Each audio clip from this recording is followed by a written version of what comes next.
E a gente vai agora à análise desse tema com Luiz Felipe de Orleans e Bragança, cientista político e deputado federal pelo PL de São Paulo. Seja muito bem-vindo.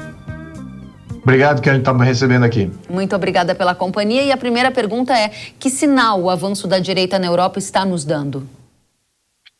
Por um lado, tem sinais positivos, ou seja, a agenda altamente interventora da União Europeia está com os dias contados. Os governos locais de praticamente todos os grandes países, as grandes economias da Europa, já está reagindo contrário à imposição de agenda verde, à imposição de uma agenda imigratória, há também a questão social. Tudo isso vem em função de uma agenda que vem do poder supranacional da União Europeia imposta nos países membros. Então, a direita vem como uma revolta a essas imposições. Agora, por outro lado, que a direita tem um aspecto libertador, não só da sociedade, mas também em outros aspectos da economia, na questão do agro, ela age com sentido inverso, com polo trocado.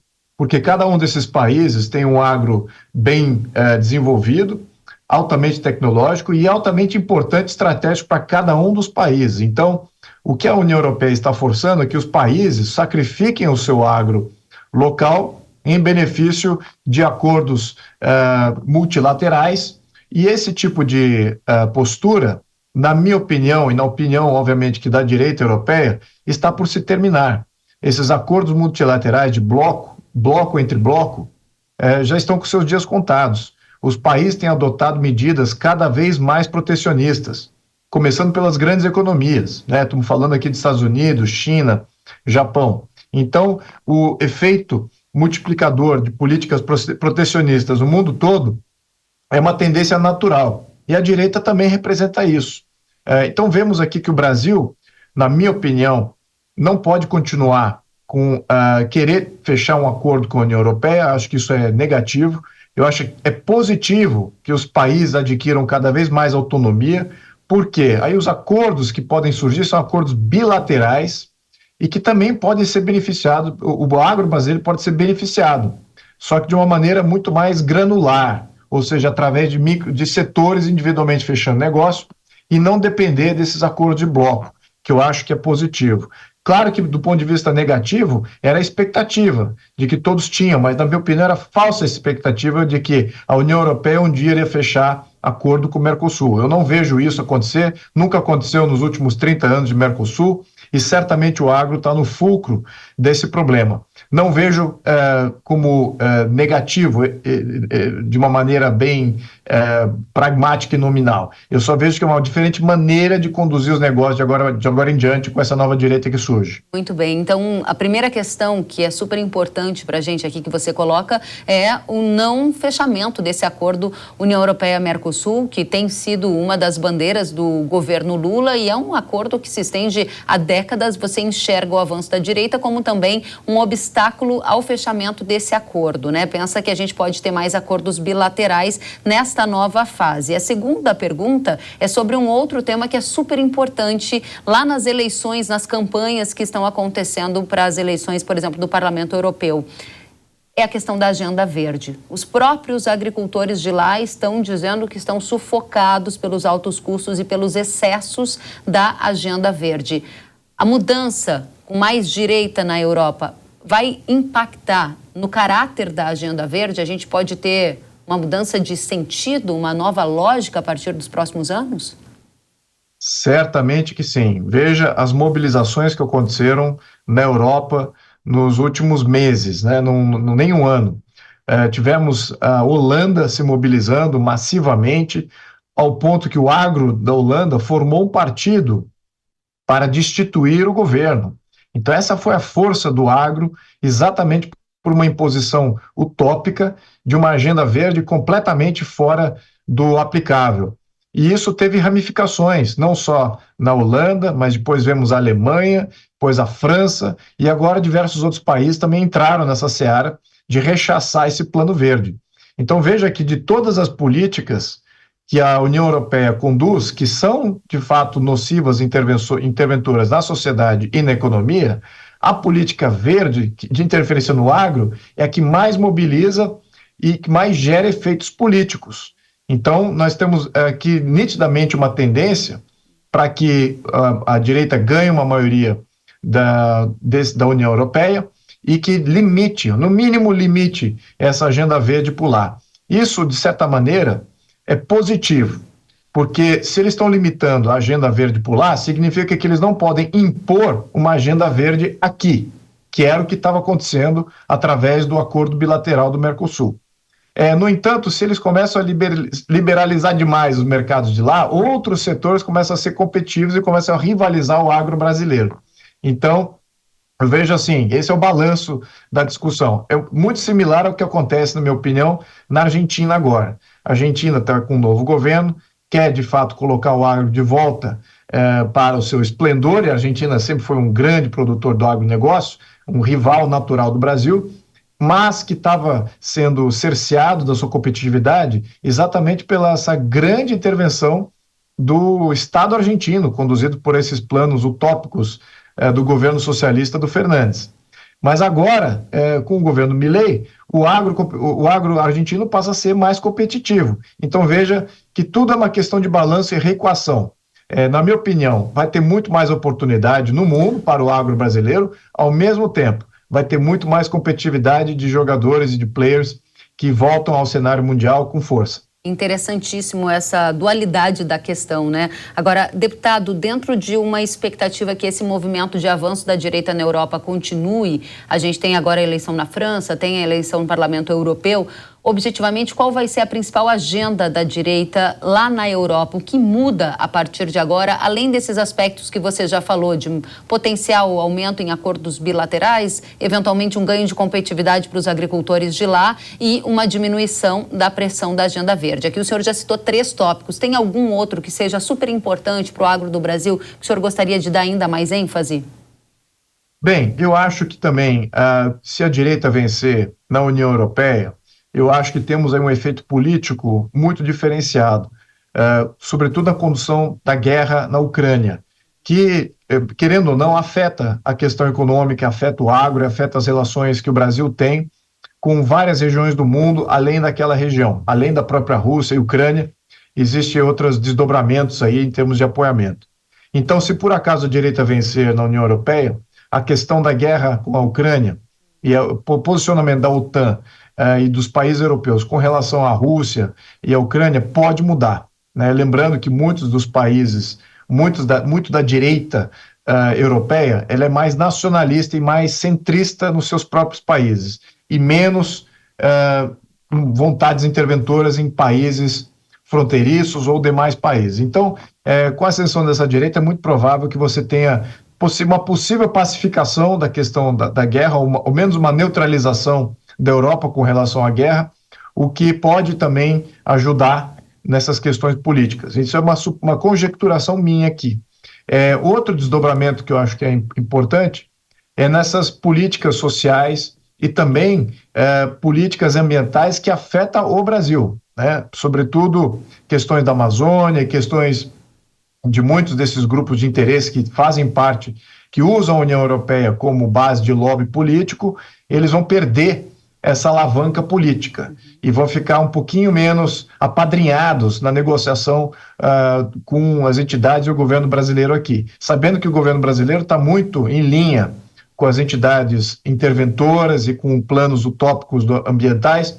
No entanto, os grupos de interesses externos vão ficar diminuídos, né, em função de você não ter a União Europeia como plataforma de barganha. Então, eu acho que isso é importante também, ter desdobramentos aqui e em outra região do mundo. Excelente. Agora, dentro dessa perspectiva que você elenca vários fatores que são importantes para a agenda do agronegócio brasileiro, eles estão, na sua perspectiva, num horizonte de curto prazo, porque a gente está falando, de resultados de eleições que já ocorreram e confirmaram a vitória da direita, e estamos falando de eleições que estão próximas, né, nos próximos meses. O que significa dizer é que esta mudança que o senhor prevê é uma mudança que já está em curso com impactos no curto prazo, ou seja, 2024 a gente já começa a ver um redesenho da agenda europeia na sua avaliação? Absolutamente sim. A antecipação ela é total, a tendência ela já é material em vários sentidos econômicos, políticos, esses sentidos sociais. Nós vemos até aqui na questão brasileira e até na questão norte-americana, com a possível vitória do Trump nos Estados Unidos. Então, muitas das políticas, muitas das narrativas, do empenho e daquele momento político que se cria em torno de narrativas, isso está vencendo, ou seja, vencendo do ponto de vista de está caducando. Então, nós estamos vendo uma nova série de narrativas já sendo adotadas e já tendo aplicabilidade naqueles que são os agentes interlocutores do momento. Muito então, bem. essa transição já está acontecendo, então é uma tendência natural. Eu acho que não vai ser uma ruptura, mas certamente será uma limitação muito importante para o que estamos vendo aí. Sabemos que os planos dessas agendas 2030 e todas as agendas ambientalistas são extremamente limitadoras do agro. No fundo, quase que colocar o agro aí sobre uma concessão, e a propriedade e o domínio daquilo que se faz com o agro deixa de ser dos empresários brasileiros e passa a ser uma concessão de Estado. Então, você acaba limitando esse tipo de foco, né, ou esse tipo de perspectiva. Eu acho que isso é positivo para o agro brasileiro. Temos que deixar o agro brasileiro livre. Eu sempre argumento que o governo precisa tomar atitudes de liberalizar o agro brasileiro, no sentido de criar outras fontes de financiamento que não sejam fontes de bancos estatais e linhas de crédito estatais, e também criar uma bolsa para o agro, para que o agro tenha acesso a abrir capital de pequenas e médias empresas do agro com um sentido desregulamentado, com o perfil de negócio do agro é de longo prazo. Então, a CVM coloca uma regulamentação muito stringente para você abrir capital de empresa. Isso, às vezes, não encaixa, as empresas do agro não se encaixam, exatamente porque tem um fluxo de caixa muito longo, né? Ou seja, tem um período para você gerar de investimento muito longo e um período de atingir fluxo de caixa é muito retardado. Então, precisamos aí de uma bolsa desregulamentada que entenda e que tolere esse tipo de modelo de negócio, como existe em outros países. E isso vai dar eu diria que uma liberdade para o agro brasileiro e também uma capacidade do Estado do Brasil de poder agir mais no agro mundial que nós nunca vimos antes. Só que precisa mudar a cabeça aí dos reguladores. Muito bem, deputado, eu vou pedir a sua licença para a gente receber nesse painel a Suemi Mori. Ela é diretora de Relações Internacionais da CNA e ela se junta a nós nessa discussão de um avanço da direita na Europa e especialmente, Suemi, sob o olhar, agora seu olhar, sobre as eleições do Parlamento Europeu e os impactos que isso vai ter na agenda europeia, que está diretamente ligada com o agro nacional, né? Estamos nos adaptando a uma série de exigências que eles vão colocar em vigor a partir de dezembro, que são as exigências da lei antidesmatamento. Seja muito bem-vinda e a minha pergunta é, a lei antidesmatamento vai mesmo entrar em vigor neste ano, se uma composição do parlamento se alterar? Olá, obrigada Kellen pelo convite para estar aqui. E essa pergunta tem que ter uma bola de cristal para responder ela objetivamente. Mas tudo indica que sim, que a lei vai entrar em vigor, mas a Comissão Europeia está atrasada, né? Está atrasada na implementação. Então, por exemplo, já era para ter saído os chamados guidelines setoriais, isso não saiu. Já era para ter sido feita a classificação dos países, isso também não saiu. Então, dentro da Comissão Europeia, existe uma discussão de que, por exemplo, a questão da classificação dos países, os países entrarão em vigor, quando a legislação entrar em vigor, né? Ela já está em vigor, mas quando ela passar a ser cobrada, os países todos serão classificados como risco médio, e isso vai se manter até a Comissão Europeia conseguir fazer a classificação dos países que já está atrasado e eles já assumiram isso, que está atrasado. Então, para ela não ser cobrada efetivamente, como está previsto, tem que voltar tudo, você tem que rediscutir tudo lá dentro. Então, por isso que nos parece, pelas discussões que a gente está acompanhando lá de Bruxelas, que vai ter um atraso nessas duas questões, vai ter um atraso na classificação, um atraso no guidelines, ela vai entrar em vigor, mas não da forma como estava sendo previsto antes, né? As eleições do Parlamento Europeu vão mexer muito, eu concordo, porque todo esse movimento que a gente viu acontecer desde o final do ano, dos protestos dos agricultores europeus, né? Botam pressão às vésperas das eleições. Então, a Ursula von der Leyen, ela entrou num acordo muito grande com os verdes, né, quando ela entrou para ser presidente da Comissão Europeia, e tinha um acordo entre Alemanha e França, que são as economias mais fortes. A gente vê declarações dos próprios verdes, inclusive, dizendo assim: a culpa da mudança climática não tem que ser colocada em cima dos agricultores, essa conta é uma conta que tem que ser dividida. Claramente uma preocupação com o impacto desses protestos na eleição, né? Então, assim, hoje nós temos um centro-direita, um centro-esquerda que está lá. Essa questão da direita, né? Os dois extremos, a gente já viu acontecer outros movimentos não tão fortes quanto esse de um crescimento. Só que o que a gente está vendo agora, e aí já foi falado aqui antes, é que países já demonstraram isso. Então, assim, esse movimento, como foi dito antes, ele já está acontecendo. A gente vai ver essa questão das eleições do Parlamento Europeu. A minha impressão é que ele vai continuar, ele vai ser um centro, não vai ser para os dois lados tão extremo assim, mas a pauta verde, ela perde força. Ela perde força nessa eleição, está sendo muito questionado do ponto de vista de crescimento da própria economia europeia, todas essas medidas que foram colocadas. Os agricultores estão dizendo que eles não têm dignidade para viver, que a renda deles não é suficiente para eles terem dignidade. Muito bem. Então isso tudo vai impactar, já está impactando as eleições nacionais e vai impactar, sem dúvida nenhuma, a eleição do parlamento em junho. Então a gente está aqui falando de um enfraquecimento da agenda verde colocada por você, Suemi, colocada por você, deputado. Deputado, na sua última participação você falou sobre a Agenda 2030. A gente está próximo do fim da Agenda 2030?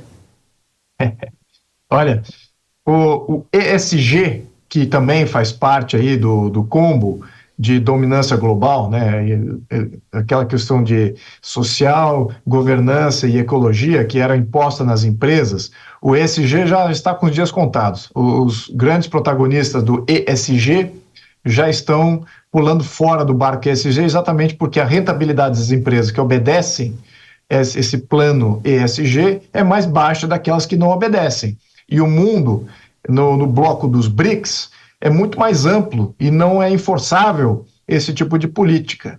E o capital e todos os investimentos está vindo muito desse bloco, né? Estou falando aqui da Rússia, China, Índia, Arábia Saudita, Indonésia, todos esses países não necessariamente querem seguir a agenda ESG. E o mesmo está acontecendo com outras dinâmicas da Agenda 2030, que vem com o mesmo intuito, só com canais diferentes. Lembrando, o ESG é através das empresas, e quanto que a Agenda 2030 é uma agenda política. Então, a agenda política, ela acaba também perdendo força se você perde os agentes de barganha internacional.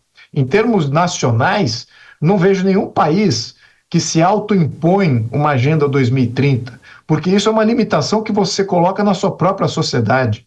Você se autoimpõe uma série de regulamentações que aí somente aqueles países que de fato têm um poder, um governo socialista com um viés totalitário, que vai querer aplicar, somente para ele ter mais poder e ter mais controle sobre diversos setores da economia. Também muito o agro estaria praticamente dominado se a Agenda 2030 por completo fosse implementada. Lembrando que tem controle de preço de grãos e de uma série de minerais embutidos nessa questão da Agenda 2030, além de outras questões sociais e econômicas.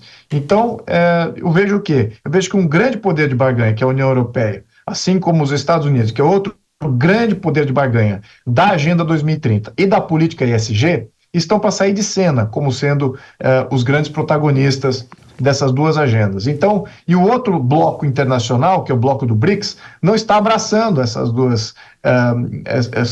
dois viés, essas duas agendas políticas, né? Então, eu acho que, na minha opinião, temos chances de ter mais liberdade e prosperidade, a não ser que o governo brasileiro individualmente, unilateralmente, resolva adotar a Agenda 2030 por questões ideológicas ou de controle interno aqui. Mas eu não vejo o poder de barganha externo sendo tão forte quanto ele é hoje. Acho que a tendência é de queda desse poder externo, então aí fica a questão por que nós estamos autoimpondo a Agenda 2030 se externamente outros países não estarão obedecendo, muitos deles estarão pulando fora. Essa que é a questão. Excelente, obrigada, deputado.